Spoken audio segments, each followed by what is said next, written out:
Today we're going to talk about how UniCat, our service, can improve services, introduce efficiencies, cope with skills shortages in libraries, and also, crucially, help to save money.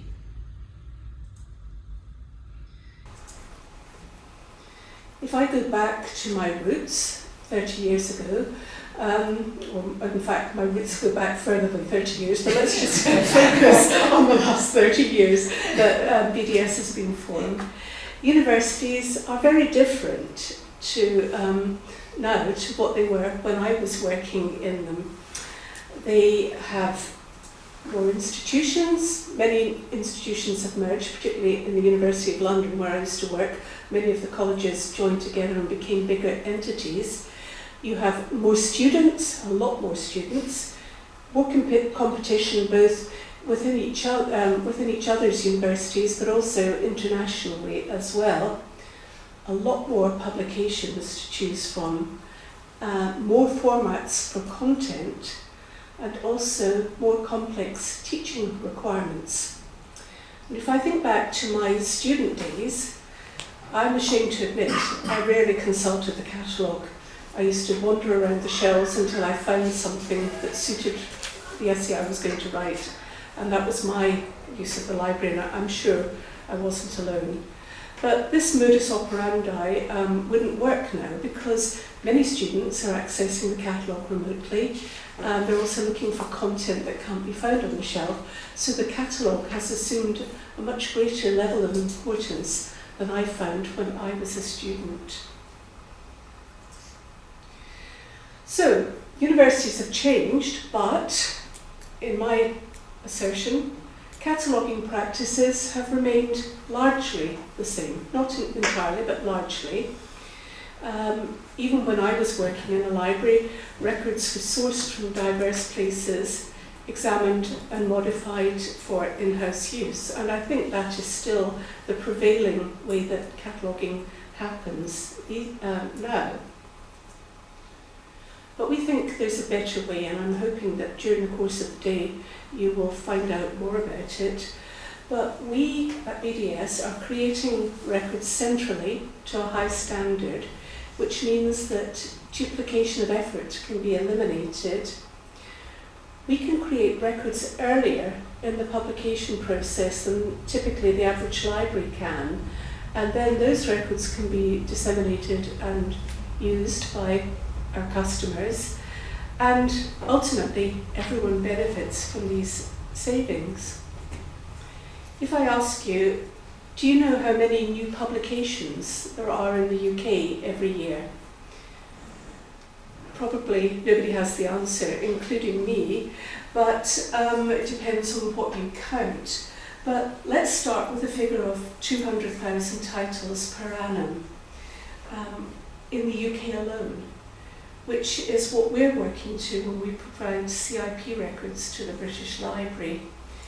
And now that we have digital contents into the mix as well, they allow for non-traditional content to be available for students to assist with learning.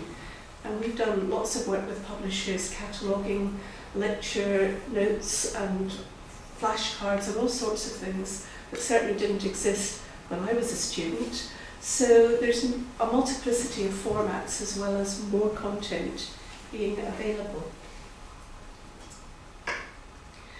Most crucially, standard records can become linked data, which allows collections to be visible on the web. But if you don't have standard records, then linked data is going to be difficult to produce, and I think Heather is going to elaborate that on this point too.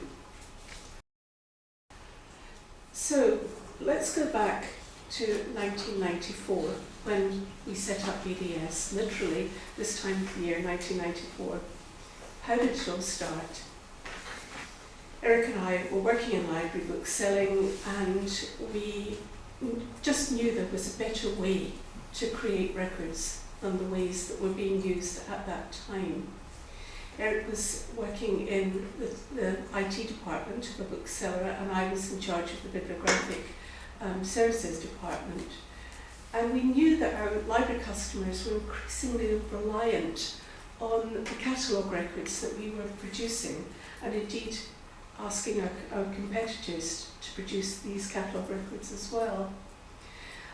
We were aware library budgets were being squeezed, and then obviously with the abolition of the netbook agreement, the margin available to a library bookseller was further reduced because everyone wanted more discounts. So it was a difficult environment for library booksellers, first of all, to develop the expertise they needed to provide quality catalogue records, and secondly, to do this within their budget. So sharing of records was established, but most cataloguing was done in-house. Duplication of effort was very widespread. Backlogs had built up, both within the booksellers and also within the libraries. Budgets and staffing levels were squeezed, and we believed we had an alternative to offer. We had a number of objectives that we set ourselves, and the first one was to create a library quality record for each new publication in the UK.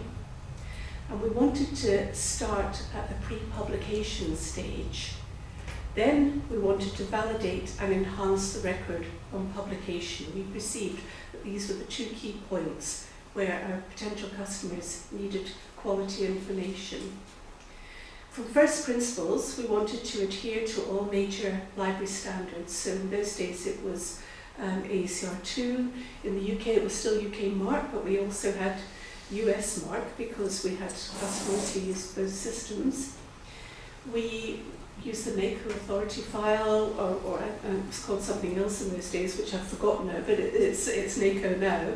And we wanted to build a team of expert practitioners who were focused only on cataloguing. They didn't do anything else. Whereas in libraries, I know that many of you will have to do other jobs as well.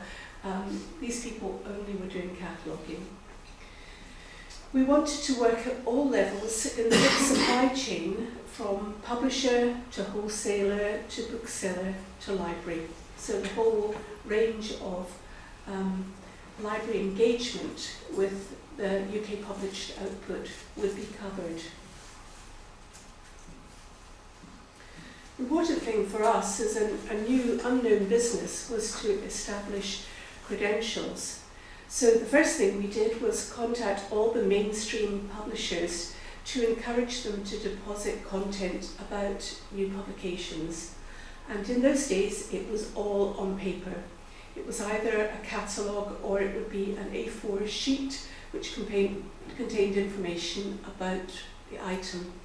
Nowadays, publishers are largely producing Onyx, so they give us some electronic information, but it's completely different to Mark. So there's a lot of work that has to be done to convert Onyx into Mark, and Onyx doesn't inherently have the same type of rigour that library quality records require. Some Onyx is fantastic, but some of it is pretty poor.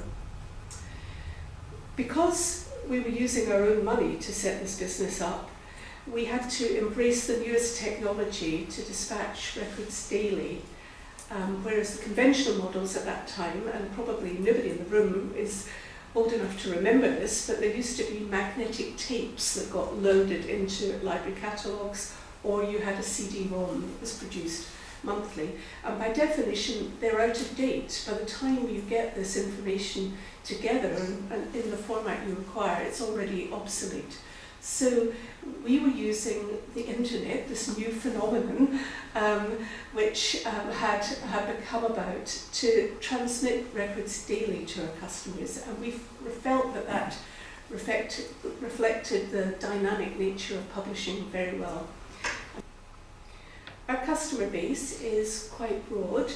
We start off with the British Library. I'm very pleased to say we've been working with the British Library almost since our company was founded, and that has given us huge kudos over the years.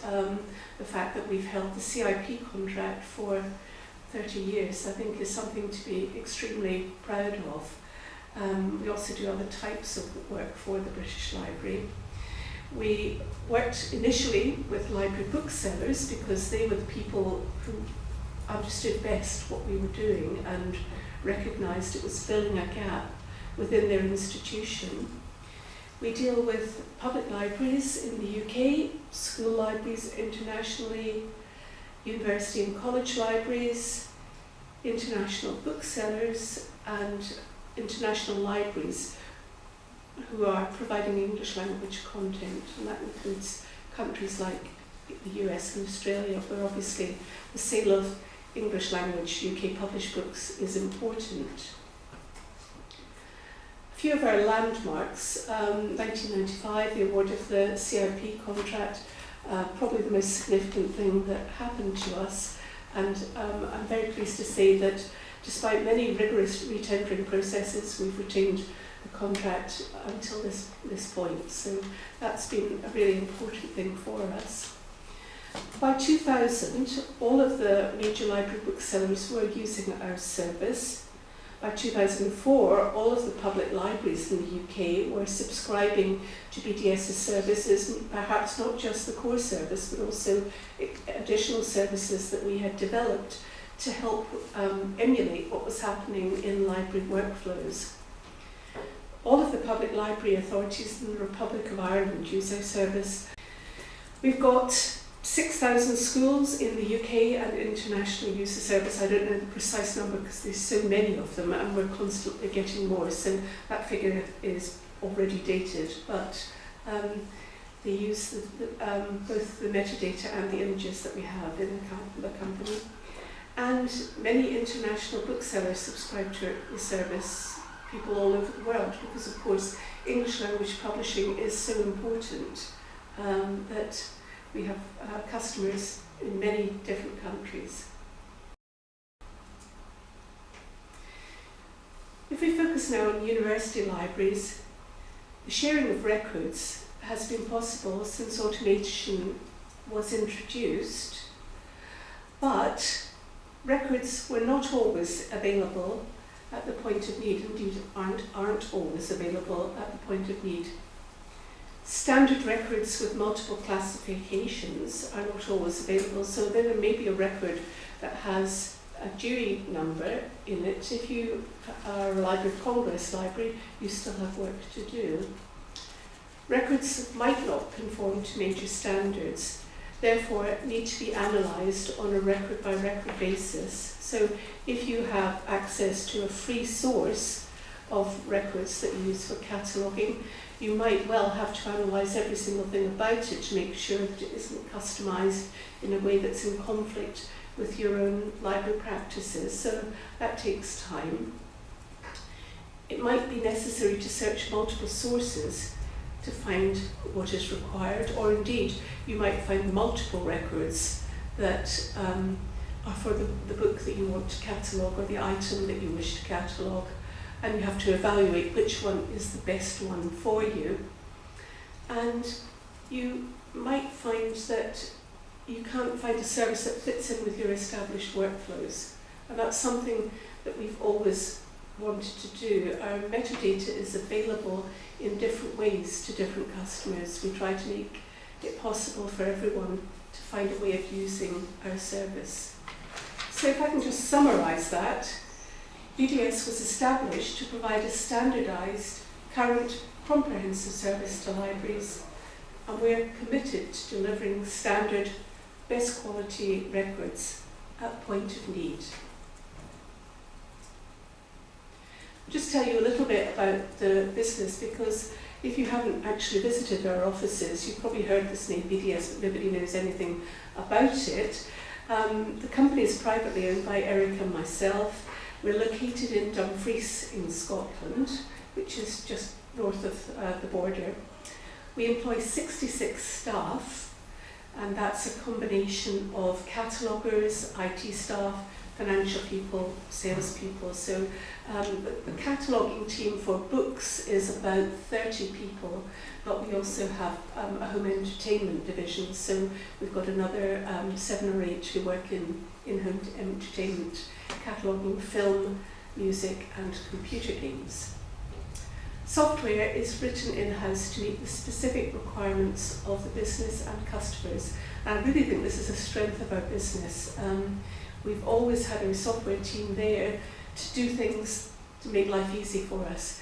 Everything is about efficiency and not having to do difficult things if there is a way of making it easier, using authority files and all sorts of things like that to improve the quality of the records that we're creating. As a result of this, we aren't waiting for a conventional library management system to come up with a solution for a particular problem. Let's say it's introducing a new identifier in the record or something like that. I just say to Eric, can you get your team to do this? And he says, yes, of course, and the next day there it is. And he's looking worried in the back of the building. But you know, it really is important for us to have our IT staff there to help us and also to meet customer requirements as well. We've always had a commitment to maintaining excellent customer relations and first-class technical support. And I would sum up, if I was asked to give a sentence about our business, I'd say it was an award-winning, successful collaboration between people and technology. Everyone in BDS contributes to the development of the systems, and so we can develop methods that are quick and efficient, not just what Eric and I think the staff need, but what they tell us they actually want. Training and standards, this is a big part of our work. The staff are typically trained in-house, and I quite like to get people who have an aptitude for cataloguing, and very quickly we mould them into our ways, and we can tell quite rapidly whether someone is the right person for the job. But if they like it, and they're good at the job, then pretty much they stay forever. And I think the fact that most of our staff have been with us for more than 10 years speaks volumes, really. We've got a very extended training period because we cover all types of material, a much broader range than any one library would have to do. We have got PhD theses sometimes, and we've also got children's bath books and everything in between. So no one institution is likely to stock all of this type of material. No one institution has multiple classification schemes, so we tend to take quite a long time to train our staff.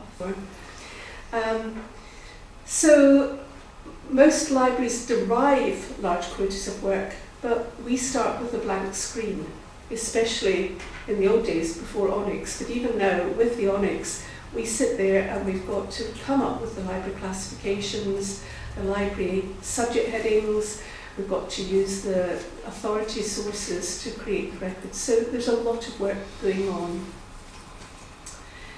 Another thing that we take very seriously is investing in our key staff to represent the business on a national and international level in various technical committees. And again, Jenny Wright alludes to this in her article, which is in your pack. We've got people who are advancing the course of Dewey because we're ideally placed to do this. Dewey is based on literary warrant, really. If a new subject is needed, that has to be identified very early. And of course, a good example is COVID. Nobody had heard of it before the pandemic. Suddenly a Dewey number had to be available because lots of books were being written on the subjects. So our colleague Jo Maxwell is the UK representative on the Dewey Committee, the Dewey Decimal Committee being run at OCLC in Dublin and Ohio. And Jo, along with other people in the UK, are involved in developing the standards, and although she's not here today to make the plug, she's always looking for people in the UK who have a keen interest in developing Dewey. So if any of you are in that category, please get in touch with Jo Maxwell, and there may be scope for you to join the committee in the UK. Authority files are integral to our system, so we have to train people in authority files, and we also create our own in-house authority files. For example, every day we do a check on LCSH, and if any LCSH emerges from the work that's been done that day, it gets thoroughly checked to make sure it's valid and it's not just a rogue heading that somebody has created on an off day. It's checked to make sure it's legitimate. So this sort of work is always going on behind the scenes before the records are released to the customers, which typically happens in overnight processing every day. Okay, this is our perception on how UniCat can help libraries, and Heather's going to talk much more about this, but I'll just start identifying a few strands of discussion. Financial savings. If there's a single source record, that saves time and saves money. So we've done the hard work, and then you can use that record and be confident that certain standards, certain parameters are met. So that is saving you time looking for the record and then evaluating it. It's there available for you. And we're lucky enough to have some of our customers here today who are going to tell you more about how they're using UniCat later this afternoon. Ecological savings, it might not seem like the obvious thing, but when we're not shipping books all over the country, this saves time, and it saves paper, saves power as well. Time savings, records are created at the point of need. We don't have any backlogs. Everything is done pretty much as we receive it, unless if somebody sends us a file of 4,000 records, we can't turn it around by the next day. It's just impossible. But with reasonable quotas of work, we can turn that round within 24 hours or so. We believe we can help to save resources in libraries. There's no need for smaller institutions to invest in costly online services because we're buying them anyway, so you can get the results of our work without having to do this yourself. Staff savings. Internal staff can be deployed to undertake institution-specific work. If I say unashamedly, we're there to do the core general work. We're all generalists. Obviously, many of you have special collections and they need to be managed by specialist staff. But if we're taking away all of the hard work for the majority of UK publishing, then it means your own staff can focus on objectives specific to your institution rather than having to do everything the way that previously was necessary.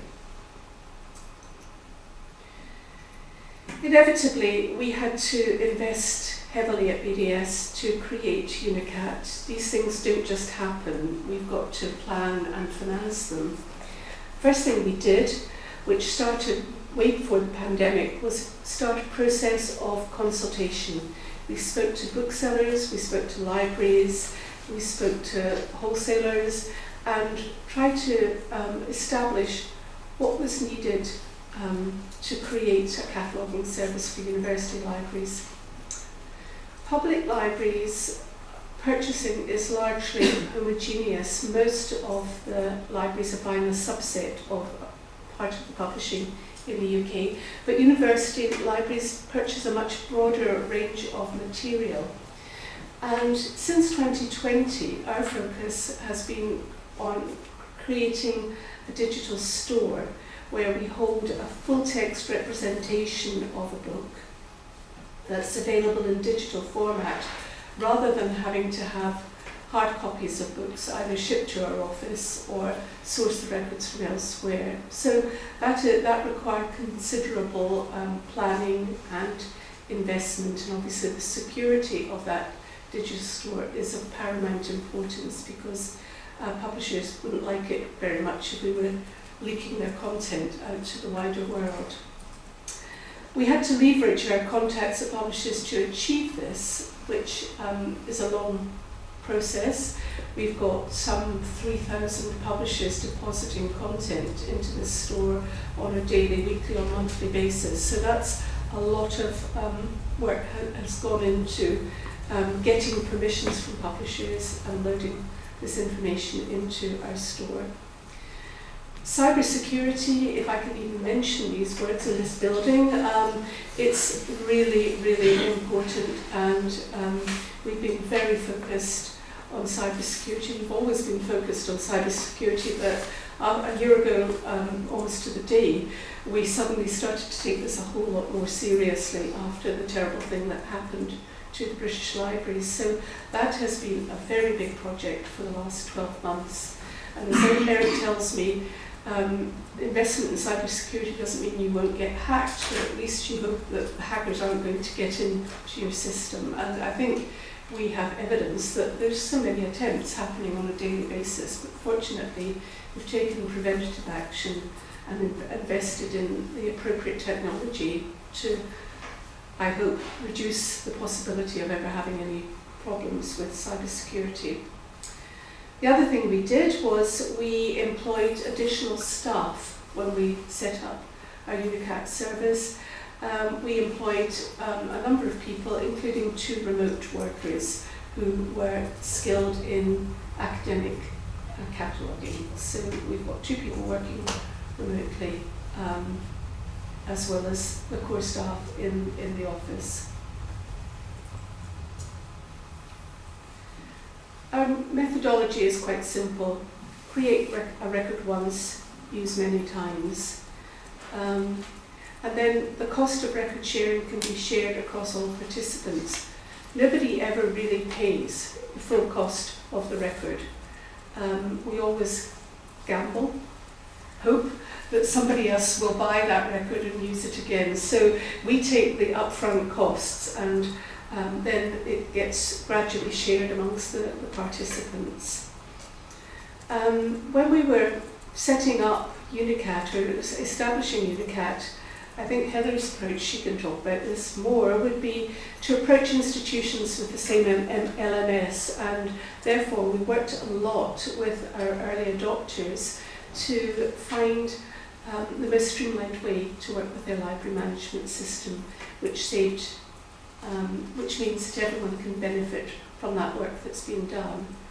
And we've also tried to approach institutions with similar teaching profile. I don't know how well that has worked, but we've certainly analysed the content that we've had from participating libraries and then thought, can we find another institution that might want to buy these books?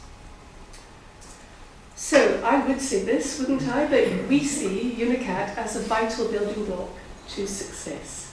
We think we can really help university libraries to achieve their objectives more quickly and in a more cost-effective way than is currently possible. UniCat is a single source, core and consolidated fast-track cataloguing service. And our aim is to make your job easier and deliver value for your institution.